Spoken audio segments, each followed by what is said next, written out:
This story is a work of historical horror fiction. While inspired by real places and the year 1878 in Utah, the events, characters, and families described herein are entirely fictional. Any resemblance to real persons, living or dead, or actual families is purely coincidental. The themes explored include genetic manipulation, family secrecy, and Gothic horror, which may be disturbing to some readers. Reader discretion is advised. I had long convinced myself that my expedition to the Utah Territory in the autumn of 1878 was one of academic pursuit alone. My colleagues in Boston believed I traveled for geological study, to examine the peculiar mineral formations in the Wasatch Range, but in truth, it was not the land that called to me, it was a family. The Fairmonts. Their name was whispered like a curse in letters exchanged between antiquarians, physicians, and wandering preachers who dared cross the Mormon frontier. A people set apart, one note had read. A family whose blood should never have mixed, yet has done so for generations. Such words I had taken as the usual dramatics of frontier gossip, but the consistency of the accounts gnawed at me. Each letter hinted at deformity, secrecy, and, most disturbingly, longevity. By the time I boarded the westbound train at Chicago, my heart was already tethered to the mystery. Arrival in the valley, the journey across the plains and mountains wore upon both body and mind. Yet when I arrived in a small settlement at the mouth of a red canyon, I felt my fatigue dissolve into unease. The village itself was unremarkable, weather-worn clapboard houses, a single chapel with a broken bell, and livestock meandering untended near the road. But the silence was wrong. Children did not laugh in the yards. Men spoke to one another in hushed, clipped sentences. And when I asked the innkeeper about lodgings, her hands trembled as she pushed the key across the counter. "You're bound for the Fairmonts, aren't you?" she asked, her voice low. I froze. I had not yet spoken their name. First whispers that night, over a supper of coarse bread and bitter stew, I pressed the innkeeper for details. She refused at first, shaking her head as though speaking the truth would summon some curse upon her. But later, when the oil lamps had burned low and the shutters rattled in the mountain wind, she confessed fragments. "They came here before my father's time. Folk from back east. No one's sure why. They bought the valley, all of it, and built that house." She paused, eyes darting toward the window though the darkness revealed nothing. "You'll see it. You can't miss it. Big as a fortress. But you won't hear laughter there. Not the kind that warms the heart." "What kind, then?" I asked. She shuddered. "The kind that don't belong to children." The Fairmont estate. I first beheld the Fairmont mansion at dusk the following evening. It rose from the valley floor like some relic of a forgotten age, timbers blackened by decades of wind and snow, windows shuttered though faint lights flickered behind them. A row of ancient cottonwoods shielded the house from the road, their branches gnarled and heavy as if bending away from what lay beneath them. As I approached, I felt eyes upon me. Not one pair, but many, peering from the cracks in shutters, from the shadows between barns and outbuildings. Shapes moved, quick and deliberate, as though ensuring my arrival was witnessed. The front door opened before I raised a hand to knock. First contact, the patriarch, a man, stood there, tall but stooped, his face thin and unervingly symmetrical. His eyes, icy gray, unblinking, held mine with a cold curiosity.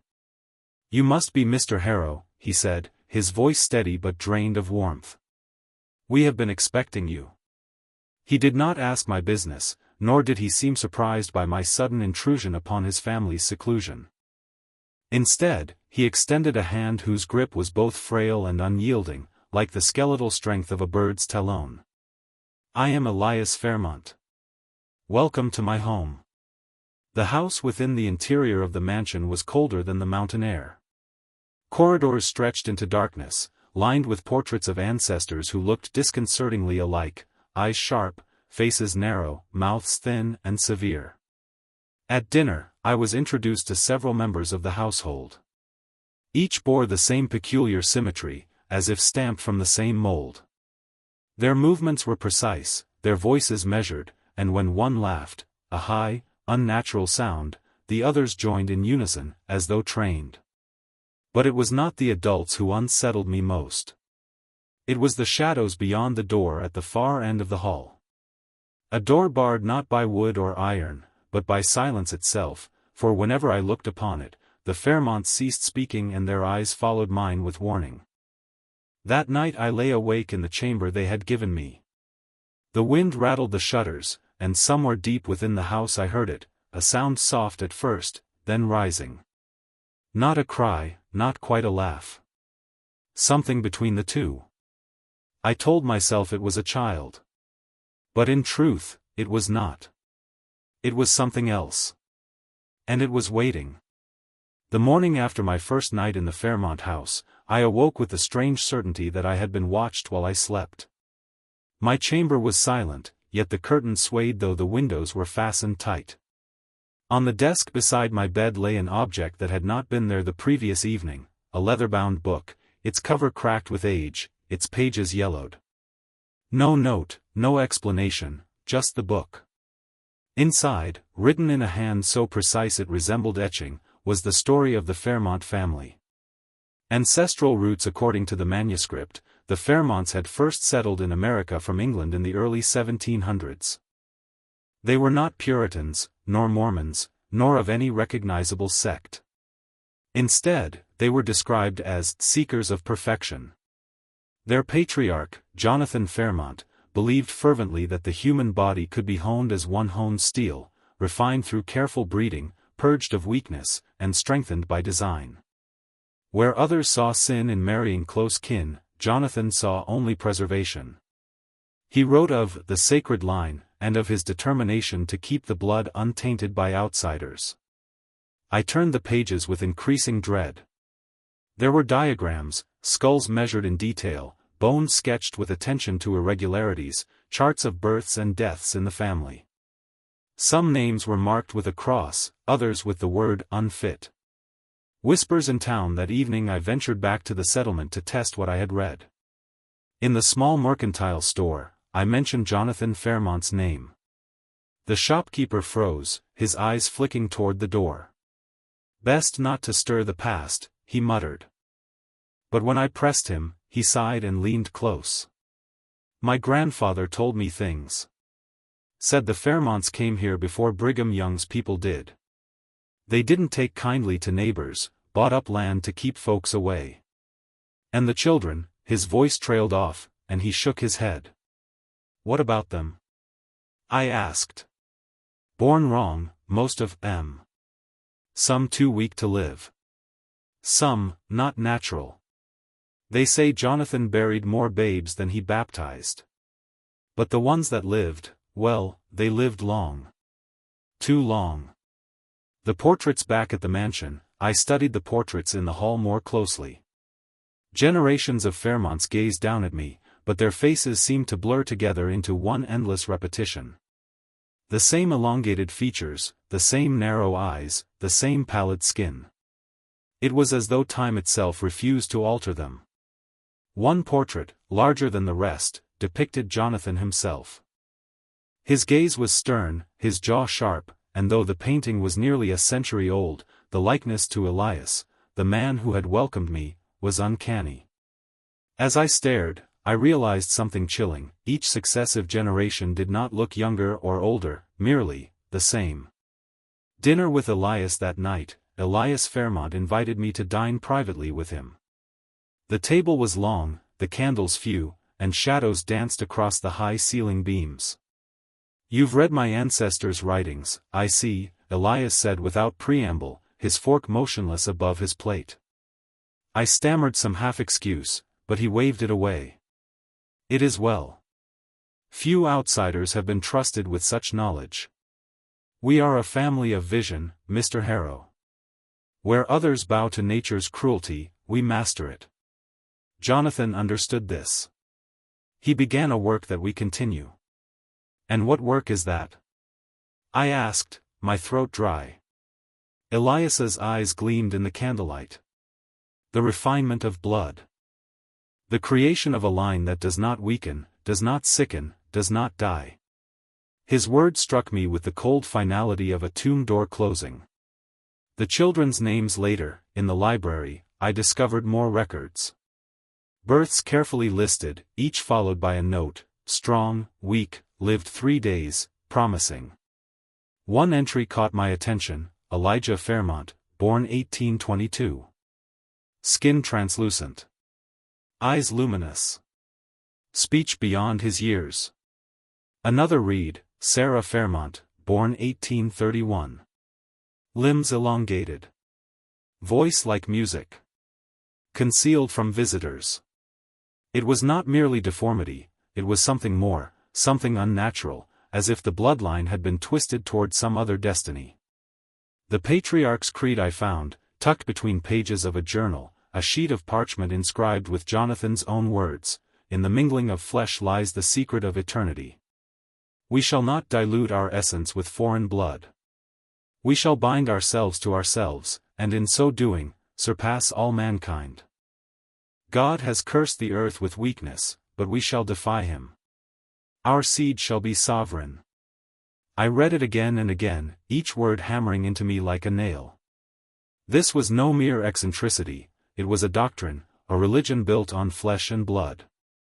Midnight encounter that night, as the house lay silent, I wandered the hall in search of air. Passing the forbidden wing, I heard it again, that sound I could not name. A cry and a laugh woven together, echoing from behind a locked door. My hand rested upon the handle. It was cold, too cold, as though the door sealed in not just rooms but centuries of corruption. From within came a whisper, high and tremulous: "Help me." I stumbled back, heart pounding, certain I had imagined it. Yet as I turned away, I saw Elias at the end of the corridor, his face pale and still as stone. "You should not walk here at night," he said softly. And in that moment, I knew, the Fairmont legacy was not history. It was living, breathing, and waiting in the shadows. Though Elias and his kin kept their silence, the townsfolk betrayed theirs in countless small ways. When I entered the mercantile, conversations stopped mid-word. Mothers drew their children close, as though my mere presence carried contagion from that mansion on the hill. One evening, I found the innkeeper's boy standing at the fence line, staring toward the Fairmont estate. His eyes were wide with a mixture of fear and fascination. "Have you seen them?" I asked gently. The boy hesitated, then whispered, "They don't come out when the sun's up. Only when the moon's full. They run in the orchard, but they don't laugh like we do. They sound wrong." His mother called him in sharply then, glaring at me as if I had already corrupted him simply by asking. First glimpse it was weeks before I saw one with my own eyes. The night was storm-heavy, thunder grumbling over the valley. I had wandered from the main house to the barn, under pretense of studying its structure. The wind forced open a side door, and in the lightning's brief illumination, I saw movement inside. A figure hunched in the corner, small, childlike, yet not. Its limbs were too long, fingers curling against the dirt like talons. Its head snapped toward me, eyes gleaming with a pale, unnatural light. And then it scuttled backward into the darkness, moving on all fours, faster than any human child could. I stumbled into the rain, my heart a hammer in my chest. The servant's confession the next morning, one of the Fairmont servants approached me. She was a gaunt woman with hollow cheeks, her hands raw from endless labor. "You should leave," she whispered while sweeping the corridor. "Why?" I asked. "Because you've seen them. The children. They ain't right. They never were. Some don't speak. Some speak too well, like grown men in a child's body. Some don't look like us at all." Her eyes darted toward the forbidden wing. "Those are the ones kept inside. Why do you stay here?" I pressed. Her lips trembled. "Because if I leave, they'll follow. They always follow." The barn of bones driven by dread and curiosity, I returned to the barn at night, lantern in hand. At first, it seemed empty, only the scent of mold and rot filling the air. But beneath a loose board, I uncovered a pit, a shallow grave where bones lay heaped together. Some were unmistakably human. Infants, dozens of them. Yet others were wrong. Skulls too wide, spines curved unnaturally, jaws elongated. Lightning split the sky, and in its glare I saw handprints on the inside walls of the pit, as though something had clawed desperately to climb out. Shadows behind shutters. In the days that followed, I began to notice the mansion's windows more carefully. Behind shuttered glass, movement flickered. A pale face pressed too close, a hand with fingers longer than natural, a silhouette tilting its head at angles no neck should bear. The family never mentioned them. At meals, no child appeared at the table, yet I would hear soft footsteps above, or a muffled voice reciting scripture in a tone not entirely human. Once, when I looked up suddenly, I caught Elias himself watching those windows, his jaw set tight. For a brief instant, I thought I saw fear in his eyes. The luminous eyes. It was during a walk in the orchard that I encountered another. At first, I thought it was a girl of about 12, standing between the apple trees. She was pale as the blossoms, her dress thin and colorless. But when she lifted her face to me, her eyes glowed faintly in the twilight, like foxfire, unholy and mesmerizing. She tilted her head, studying me. Then, without a word, she opened her mouth in a soundless scream and darted away with inhuman swiftness, vanishing among the trees. Later that night, I dreamt of those eyes, 2 lanterns burning in the dark. At last I confronted Elias. "You keep them hidden," I accused. "Why? What are they?" His face remained calm, but his hands tightened on the arm of his chair. "They are our children," he said slowly, as though to a fool. "They are our blood. They are the proof of Jonathan's vision. Some are flawed. Others are not. But each is precious. They are suffering," I pressed. "Locked away, unseen, they are becoming," he cut in sharply, his voice colder than I had ever heard. "You see deformity. We see progress." And in that moment, I knew that to the Fairmonts, their children were not victims. They were experiments. That night, unable to sleep, I returned once more to the forbidden wing. From behind the locked door came not one voice, but many. Some whimpered. Some chanted. And one, clear and strong, spoke words that froze my marrow: "We are waiting for you." I fled, yet their voices followed, echoing through the corridors like a chorus of the damned. The Fairmont mansion was alive with silence, thick, oppressive, calculated. In the open halls, the family conversed in low tones, dining with eerie formality, their words rehearsed, their smiles rehearsed. But beyond those locked doors at the far end of the eastern corridor, silence grew heavier, layered like soil atop a grave. It was as if the entire household existed only to guard that silence. Servants avoided the wing altogether. The Fairmont kin never approached it, never even glanced at it. Yet I felt, with growing certainty, that whatever horrors their bloodline concealed were imprisoned there. And they wanted me to see. Dinner with shadows. One evening, Elias Fairmont hosted a dinner in my honor. The long oak table groaned with meats and bread, yet the family barely ate. They sat in stiff formation, each head turning when Elias spoke, each laugh following his as though cued. I tried to look past them, to the door at the far end of the hall, the one that led to the forbidden wing. I could swear it shuddered faintly with the weight of something behind it. "Mr. Harrow," Elias said, drawing my gaze back, "you are restless. You think our home conceals what the world should not see." I could not deny it. His lips curved in something that might have been a smile, or a baring of teeth. "In time, perhaps, we shall show you." The locked door. That night, I found myself standing before the door again, lantern in hand. Its iron handle was cold, slick with condensation, though the house itself was dry. A rusted padlock bound it shut, but more than iron held it closed, something unseen, something that pressed back against me when I reached for it. From within, faint scratching rose, delicate as fingernails on wood. Then came a sigh, long and rattling, followed by a whisper, "Let us breathe." I staggered back, the lantern trembling in my hand. The scratching grew louder, frantic, until I fled down the corridor. Yet even as I retreated, the sound of the lock clicking echoed in my skull, like a warning, or a promise. Secrets in the library. The next day, I returned to the library. Dusty volumes lined the shelves, treatises on anatomy, breeding of animals, and obscure alchemical texts. In a drawer hidden beneath loose boards, I discovered Elias's personal writings.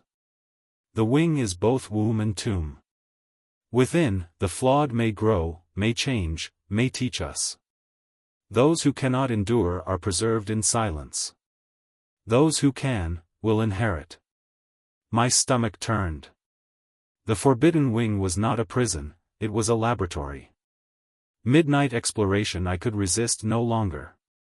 One storm-lashed night, while the family slumbered, I stole a servant's key and crept toward the wing. The lock opened with a groan, the door swinging inward on hinges that screamed as though in warning. A stench struck me, rot and chemicals mingled, thick enough to gag. The corridor inside was narrow, lined with iron doors. From behind them came sounds that churned my blood, sobbing, laughter, whispers in strange tongues. One door bore claw marks deep enough to gouge the wood. Another bulged outward slightly, as though something pressed against it from within. The nursery at the corridor's end, I found the room I dreaded most. A wooden sign above read simply, "Nursery." Inside, the air was colder still. Cribs lined the walls, though most stood empty. In one lay a withered infant, its eyes open, glowing faintly even in death. Another crib rattled though nothing visible lay within, only the bedding shifting as if stirred by unseen hands. And in the corner, half shrouded by shadow, stood a child, at least it seemed a child. Its limbs were long, too long. Its mouth split wide in an almost smile, revealing teeth like shards of glass. "Mother says we are special," it whispered. I fled, heart slamming in terror, certain it would follow. But when I turned back, the door had swung shut, locking itself. Elias's warning. The following morning, Elias confronted me in the study. His calm demeanor was gone, his eyes burned with fury. "You went where you should not," he said, his voice low but trembling. I tried to stammer an excuse, but he silenced me with a raised hand. "You are alive because we chose to let you live. Others who trespassed did not return. Do not mistake curiosity for permission." Then he leaned closer, so close I could smell the metallic tang of his breath. "And yet, perhaps it is time you learned. The children wish to meet you."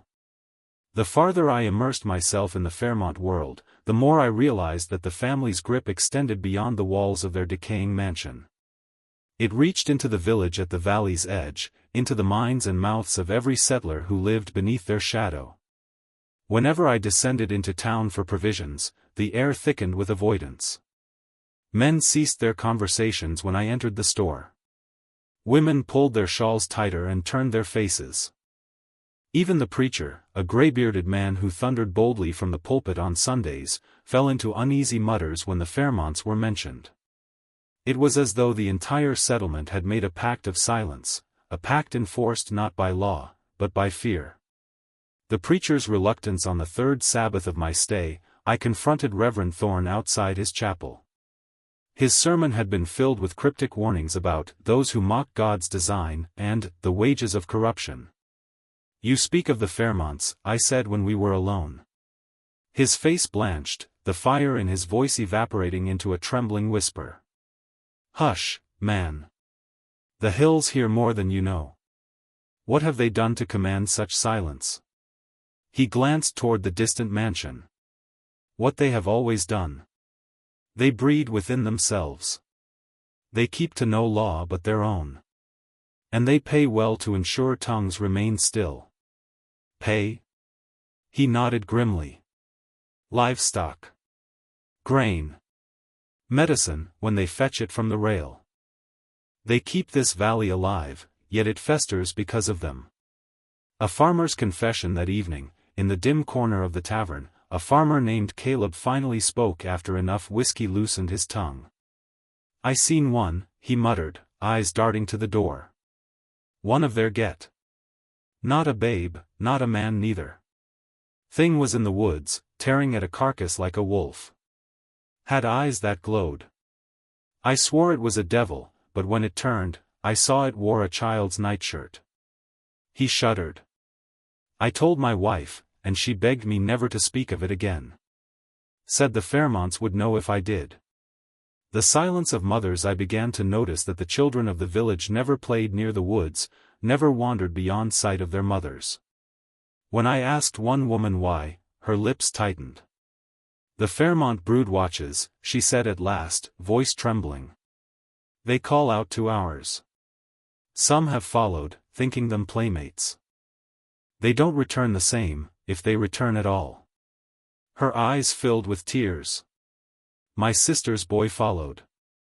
Came back days later, his speech strange, his eyes, wrong. He wasted away within a month. The Reverend said it was illness. But I know. I know where it came from. Bribery and blood. Piece by piece, the truth emerged. The Fairmonts kept the town fed during harsh winters. They gave cattle when blight struck, supplied grain when harvests failed. And in return, the townsfolk swallowed their fear, their rage, their grief. But beneath the surface of that bargain festered resentment. Some claimed the Fairmonts had taken more than they gave, livestock drained of blood, infants born still after. Women claimed to hear singing in the night. It was bribery, yes. But it was also dominion. The legend of the curse. One night, as the storm winds howled, Reverend Thorne came to my lodging unbidden. His face was pale, his hands shaking. "I can bear it no longer," he whispered. "You must know the whole of it." By lamplight, he recounted the legend passed down from the first settlers, that Jonathan Fairmont had sought not only purity of blood, but power over life and death. Some said he had bargained with forces unholy, offering up the malformed offspring as sacrifices.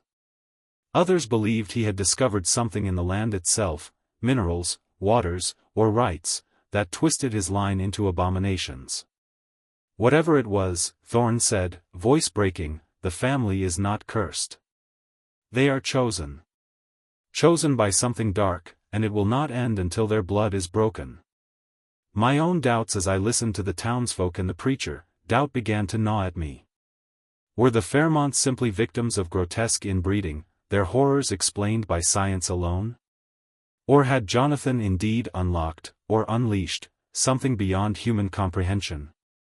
The luminous eyes, the inhuman voices, the strength in limbs too frail, these were not the works of biology alone. And yet the villagers' silence was louder than any testimony. The Fairmont family's relationship with religion was as much a fortress as it was a facade.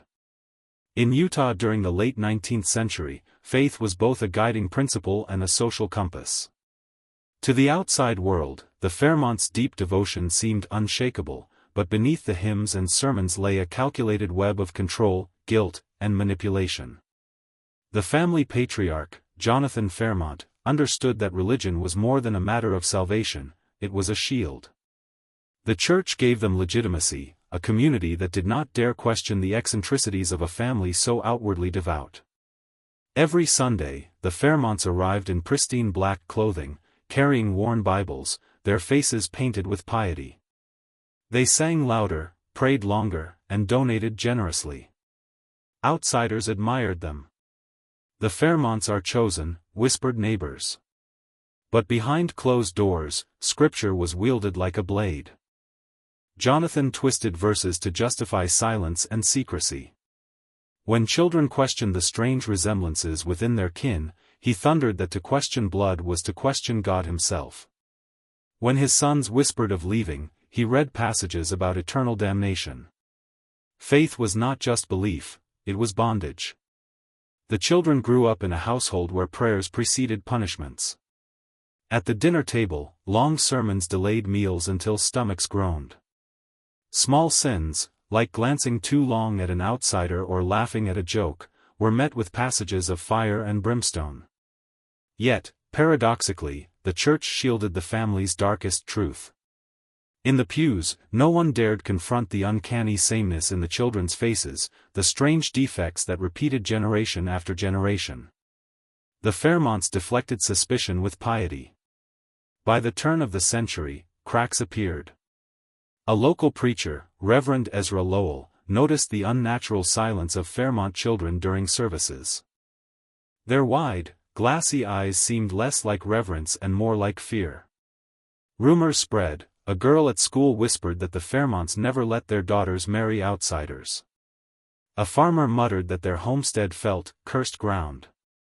Jonathan silenced whispers by inviting church elders for feasts, lavishing them with food and gifts, twisting their loyalty into protection. The most chilling aspect of their religious facade was the creation of what the children called the night prayers. After Sunday sermons, Jonathan gathered his family in the cellar, candles flickering, shadows crawling across the stone walls.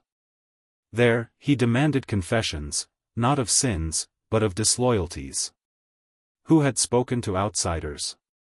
Who had doubted? Children sobbed into the damp air as their father quoted scripture, weaving guilt into chains. Each session ended with Jonathan's reminder, "Our blood is holy. To betray it is to betray God." Not all accepted the doctrine. One of Jonathan's daughters, Eliza, began to question her father's interpretations. Secretly, she wrote in journals about her doubts. She wondered why God would demand secrecy, why prayers felt like cages. Eliza longed for escape, but her siblings feared even her questions. Her writings, hidden beneath a floorboard, would become a future historian's most damning evidence of the Fairmont faith cult. By 1910, the Fairmonts had perfected their double life. To neighbors, they were the pinnacle of religious devotion. Behind closed doors, faith was perverted into control, and the church became the perfect camouflage for a family drowning in its own secret.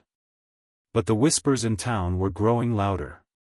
Soon, the veil of faith would not be enough to hide what was festering inside the Fairmont bloodline. By the early months of 1921, the Fairmont family was no longer the proud dynasty they once portrayed to the outside world. The whispers had grown into formal investigations. The so-called peculiar children of the lineage were no longer tolerated as eccentric secrets. They had become symbols of something dark, something many in Utah wanted purged. Court documents, letters, and medical evaluations began to pile high on the desks of Salt Lake City officials. Witnesses, neighbors, estranged relatives, even former family servants, testified in hushed tones about the unnatural behaviors inside the Fairmont estate.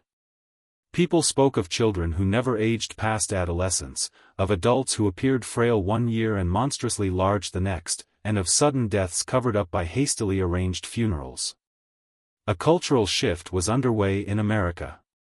Eugenics had become more than a whispered philosophy, it was now being codified into law.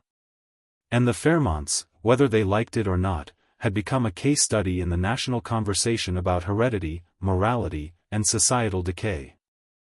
The courtroom spectacle, the trial of the Fairmonts, was not a single proceeding, but a series of hearings that dragged on for years.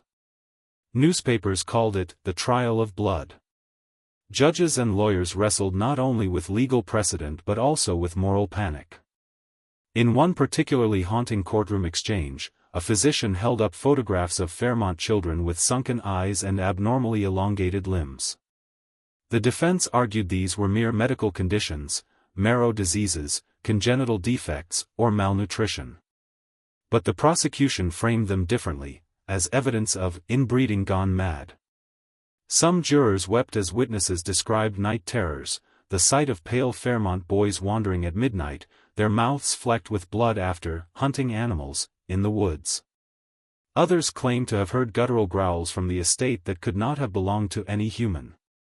The Fairmont lawyers tried desperately to silence such accounts, dismissing them as superstition and hysteria. Yet every attempt only made the family appear more sinister. The children as evidence. Perhaps the most shocking moment came when several of the younger Fairmonts were brought into court. They were kept hidden for days beforehand, escorted under heavy guard. When they emerged, the courtroom gasped. One girl, said to be 16, had the height and bone structure of a full-grown man. Another boy, allegedly 12, looked no older than 5, with wide glassy eyes that seemed unblinking. Their voices, when asked to speak, carried strange tones, too deep, too hollow, too resonant. It was in these moments that public opinion truly shifted. To many, the Fairmonts were no longer a family but a warning. The very existence of these children forced the world to confront the shadowy intersection between science, superstition, and morality. The papers and public frenzy. National newspapers devoured the story. Headlines screamed, "The family that should not be," "Bloodline of horror," "Utah's Fairmont case," "America's own monsters." Cartoonists exaggerated the Fairmont features into grotesque caricatures. Politicians pointed to the case as evidence for stronger eugenics laws. Preachers thundered from pulpits that the Fairmonts were proof of divine punishment. The family name, once associated with land, wealth, and influence, had become shorthand for degeneracy. In private, surviving Fairmonts began to scatter, some fleeing Utah altogether, others changing their names to avoid the stigma. Collapse of an estate. As legal battles mounted, so did financial ruin. The sprawling Fairmont estate in Provo was seized by creditors. Auctioneers sold off furniture, paintings, and heirlooms. Yet many buyers refused to take objects rumored to be cursed. One rocking chair, carved by a Fairmont ancestor, was said to move on its own during the auction. It remained unsold, gathering dust until it mysteriously vanished. The once glorious house became an abandoned husk, its windows shattered by vandals, its hallways covered in graffiti calling it the House of Sins. Locals dared one another to step inside at night, only to flee in terror at unexplained noises. The scientific dissection. While the courts tore apart the family's legal standing, scientists dissected their genetic legacy. Bones were exhumed. Tissues taken from deceased Fairmonts were preserved in jars and studied in laboratories. A particularly unsettling 1923 report concluded, "The Fairmont family demonstrates a unique cluster of hereditary anomalies, including dwarfism, gigantism, early-onset decrepitude, and unnatural longevity in certain members. The transmission pattern is irregular, suggesting deliberate inbreeding practices." Such reports were published in medical journals, ensuring that the Fairmont name would live on, not as a family, but as a case study. They had become specimens in jars, footnotes in academic papers, stripped of humanity. The emotional fallout. But behind the spectacle and science, there was also tragedy. Letters preserved from surviving Fairmont children reveal a deep, unrelenting sorrow. One boy wrote, "They look at me not as a person, but as a monster. They do not understand that I did not choose to be born this way. I hear them whisper the word curse and I begin to wonder if it is true." Another, a young woman who later took her own life, scrawled in her diary, "The blood inside me is poison. Even if I leave this place, I will never escape it. My name is a prison." These private words, never meant for public eyes, paint the collapse not only as a legal and social disaster, but as a crushing human tragedy. By the late 1920s, the Fairmonts had effectively ceased to exist as a visible family.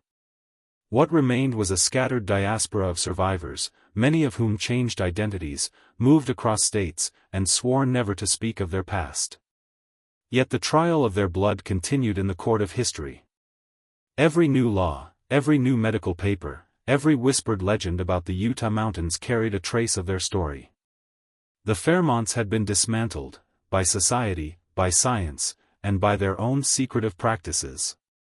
Their legacy had not vanished, but fractured into shards of horror, myth, and genetic cautionary tale. The town of Fairmont entered its most macabre chapter in the late 1920s, when local authorities and curious outsiders began to suspect that the ground itself might hold the truth about the Fairmont family's legacy. Whispers of unmarked graves, malformed skeletons, and preserved cadavers hidden in root cellars had been circulating for decades. The seventh chapter focuses on the chilling excavations, the archaeological and medical investigations, and the horrifying revelations unearthed when the dead refused to stay silent. 1. The call for exhumation. The official decision to dig up the Fairmont family cemetery did not come lightly. Local leaders had long resisted, fearing scandal, but mounting pressure from outsiders, including journalists, doctors, and university researchers, eventually broke the dam of secrecy. A state judge reluctantly authorized the partial exhumation of the family plots, citing public health concerns after reports of foul odors and unexplained illnesses near the grounds. The town split. Some argued it was sacrilege, others believed the truth was long overdue. 2. First graves opened. When the first shovels hit the soil, the townspeople gathered in hushed circles, their breath fogging in the cold night air. Coffins were pulled from the earth, some intact, some collapsed into rotted fragments. Inside, bodies lay twisted and malformed, elongated skulls, fused limbs, and rib cages bent into unnatural arches. Mothers clutched their children tighter as the reality of the Fairmont curse became visible. The sight was not just disturbing, it was unnatural, beyond the expected decay of time. 3. Skeletal abnormalities. Doctors and scientists catalogued their findings in clinical detail. Some skulls showed evidence of hydrocephalus, others cranial ridges inconsistent with human anatomy. Several skeletons bore double rows of teeth, and in one coffin, a child skeleton appeared to have a partially formed second head fused at the shoulder. These discoveries stirred debates. Were they medical anomalies, evidence of extreme inbreeding, or something more sinister, deliberate experiments in controlled breeding gone horribly wrong? 4. The hidden cellars. The exhumations led to another discovery. Beneath the old Fairmont homestead, hidden rooms were uncovered, some filled with preserved remains. Bodies floated in yellowed fluid within crude glass tanks, while others were strapped to makeshift iron tables. Each bore signs of surgical tampering, sutures across skulls, opened rib cages, even primitive trepanation marks. These underground chambers suggested that the Fairmont family had not merely suffered from genetic abnormalities but had actively studied and perhaps encouraged them. 5. Journals of the dead. Among the rubble, investigators uncovered journals wrapped in oilskin and hidden inside hollowed-out walls. The writing, penned in a mix of English and Latin, chronicled generations of experiments, selective pairings within the family, records of births, and cold notes on deformities.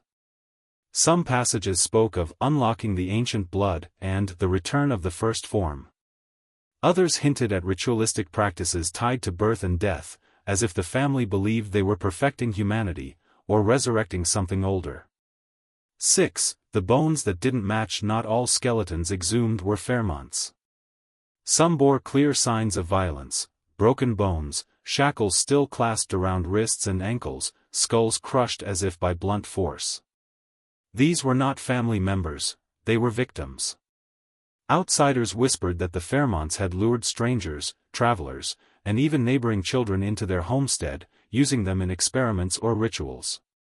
The ground itself testified against them, revealing that the family cemetery was as much a mass grave as a sacred resting place. 7. Public backlash and denial. The discoveries created national headlines. Newspapers ran lurid stories of the mutant family of Utah and America's House of Genetic Horrors. Scientists debated whether this was a case of hereditary illness amplified by incest, or something darker. Local religious leaders condemned the exhumations, arguing that meddling with the dead only stirred evil. Yet many townspeople felt vindicated. Their nightmares had been proven true. Still, a small faction of locals defended the Fairmonts, insisting the family had been misunderstood, visionaries punished for their genius. 8. The cadaver that moved. The most shocking moment came when one exhumed coffin revealed not a skeleton but a body disturbingly well preserved, its skin pale but intact. Rumors swirled that when the coffin was pried open, the cadaver's eyes fluttered and its chest shifted with a faint, wheezing breath. Officials quickly sealed the site, and conflicting reports emerged. Some claimed it was hysteria, others swore they saw the corpse move. That coffin, along with several others, was allegedly transported to a government facility, never to be seen again. 9. Suppression of findings. Not all discoveries reached the public. Key documents, journals, and cadavers vanished into government archives, leading to speculation of a cover-up. Doctors who initially published papers on the Fairmont skeletons mysteriously retracted them, claiming errors in methodology. Some locals whispered that powerful institutions had intervened to hide the true nature of the Fairmont bloodline, suggesting that whatever secret they carried was too dangerous to reveal. 10. Legacy of the exhumations. The town never recovered from the revelations. Families moved away, the land lost value, and Fairmont became synonymous with horror. To this day, locals insist that unearthed spirits haunt the grounds, angry at their disturbed rest. Children dare one another to play near the abandoned cemetery, where unmarked soil still sinks in places, as if something beneath continues to shift and breathe. The years after the final documented tragedies of the Fairmont estate in Utah were marked by silence, an unnatural quiet that seemed less like healing and more like suppression. Public records became sparse, newspapers declined to follow the story beyond lurid rumors, and townsfolk whispered rather than confronted. Yet beneath this surface silence, the legacy of the Fairmont family began to stretch outward like veins of rot beneath the floorboards of America. Their bloodline, their genetic mark, and the unspoken dread of their name carried forward into generations, resurfacing when least expected. The most disturbing reality was not the grotesque acts themselves, but the fact that they never ended. They simply changed form. What had begun as a single family, tucked away in the isolation of the Utah desert, became dispersed. Some fled, marrying into other families across the West. Others changed their surnames, hiding in plain sight.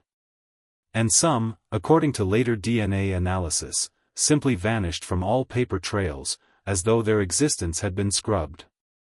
But traces of their traits, both physical and psychological, could be seen reappearing in descendants who never knew their cursed heritage.